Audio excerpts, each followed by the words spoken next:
Bonjour à toutes, bonjour à tous. Donc cette vidéo s'adresse aux projeteurs béton armé, donc qui sont en charge de produire les plans de coffrage et les plans d'armature avec Revit. Alors, bon, ici un plan de coffrage. Je vais venir ici sur la vue de travail pour vous expliquer comment produire très facilement des plans d'armature avec Revit, en s'aidant bien sûr des outils que propose Gretec, en particulier les BIM Designers. Alors les BIM Designers ici sont chargés dans le ruban que vous voyez ici.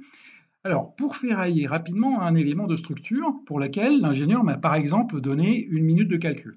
Alors, je vais sélectionner un poteau. Donc ici, je sélectionne un poteau et je vais tout simplement demander à placer des armatures.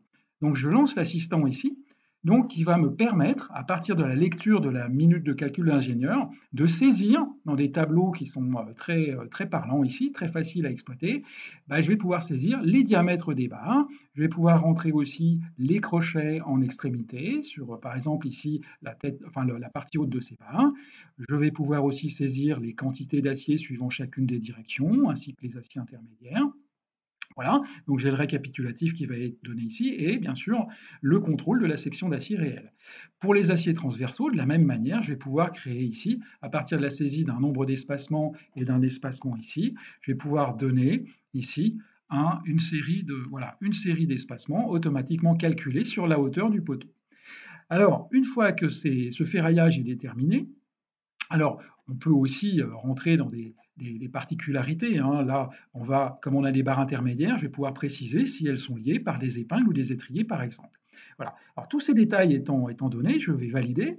Et bien sûr, le ferraillage vient se développer à l'intérieur de mon poteau ici, en suivant scrupuleusement mes indications et bien sûr les caractéristiques du coffrage. On voit ici, bien sûr, que les aciers transversaux ne sont répartis que sous la surface des poutres qui viennent en appui. Alors voilà, donc là j'ai un très beau ferraillage 3D, mais ce n'est pas le tout. Il va falloir maintenant produire les plans. Donc tout est prévu ici dans les BIM Designers. Je vais pouvoir générer les plans sur un simple clic. Donc ici, le plan va être généré sous forme d'une feuille Revit. Voilà. Donc la feuille va apparaître dans l'arborescence. Elle est maintenant disponible ici. Donc je retrouve la feuille complète qui utilise le cartouche que j'ai bien sûr sélectionné par défaut. On va retrouver sur la feuille bien sûr la nomenclature exhaustive des aciers avec les récapitulatifs par diamètre, le poids moyen, les longueurs aussi. On va pouvoir retrouver les différentes sections à noter, coter, repérer. Donc pour une élévation aussi ici, c'est n'importe quelle vue, bien sûr, est une vue Revit pour laquelle je vais pouvoir, par exemple, modifier les caractéristiques comme les échelles. On va passer ici, par exemple, à un 20e ou un 25e pour l'élévation. Une fois que j'ai terminé mon travail, je vais pouvoir la sélectionner, la remettre proprement en page. Donc, ce qu'on peut voir aussi, c'est que tous les aciers qui ont été générés par les BIM designers sont des aciers Revit, ce sont des occurrences Revit. Les étiquettes aussi, bien sûr, chaque étiquette peut être modifiée, déplacée. Chaque acier, bien sûr, peut être aussi soit effacé, modifié, complété. On peut bien sûr ici accéder dans les propriétés, par exemple, au diamètre, au mandrin de cintrage, aussi au jeu d'armature, etc. Donc voilà. Donc ça, c'est une manière très très rapide et bien plus rapide que de dessiner bien sûr les barres une à une. Alors cette première méthode, bon, je vous l'ai montré, mais moi je vous propose, si vous avez la chance de disposer d'un ingénieur qui utilise Arch-Ossature dans votre bureau d'études, alors là je vous propose une deuxième méthode qui va être encore bien plus rapide. Donc je vais vous montrer. Je reviens sur le modèle que vous avez créé ici, donc la vue de travail. Donc on a ce modèle ici.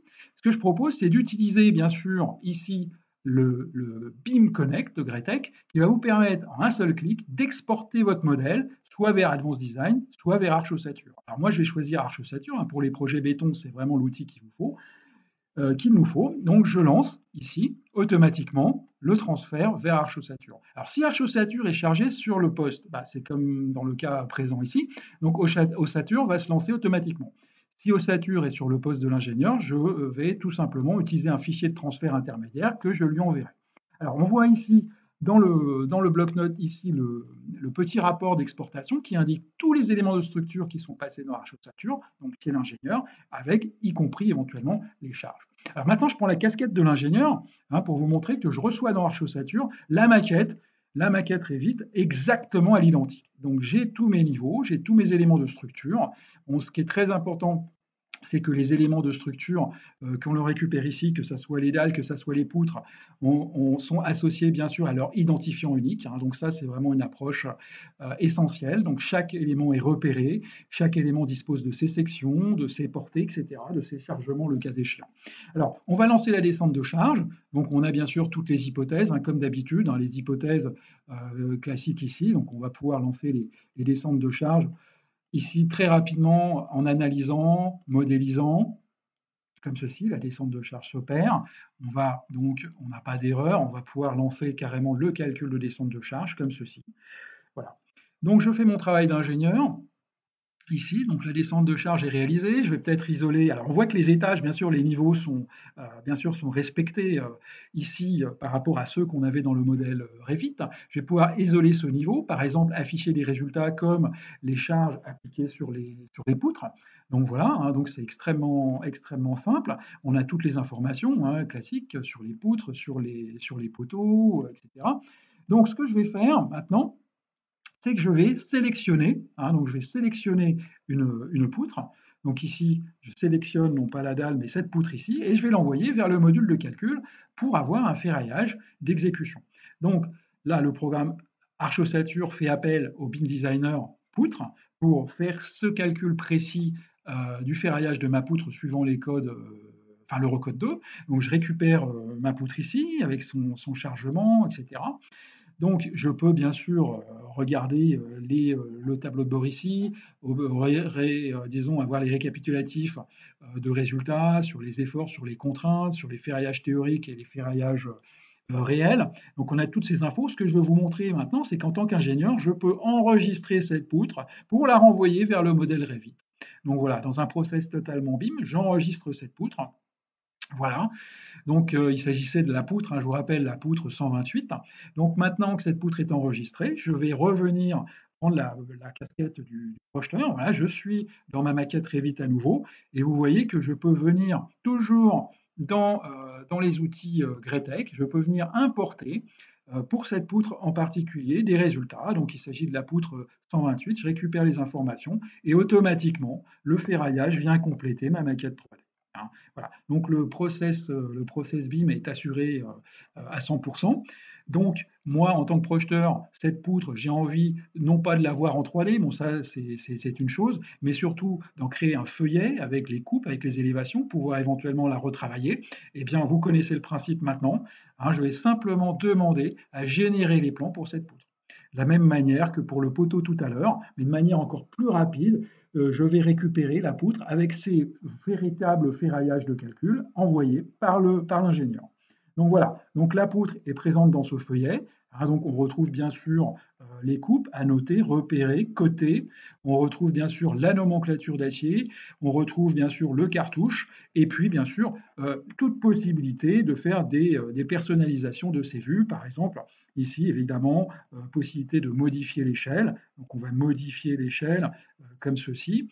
On va peut-être aussi compléter un petit peu la mise en page. Si on veut rentrer dans les détails ici, on peut afficher par exemple la zone cadrée et étirer un petit peu l'emprise pour voir les appuis à droite, les appuis à gauche, ce qui n'était pas prévu peut-être au départ. Voilà, j'ai mes appuis. Donc tous les aciers qui sont dessinés sont modifiables. Il s'agit encore d'occurrences ou d'objets Revit pour lesquels on peut appliquer absolument toutes les modifications nécessaires.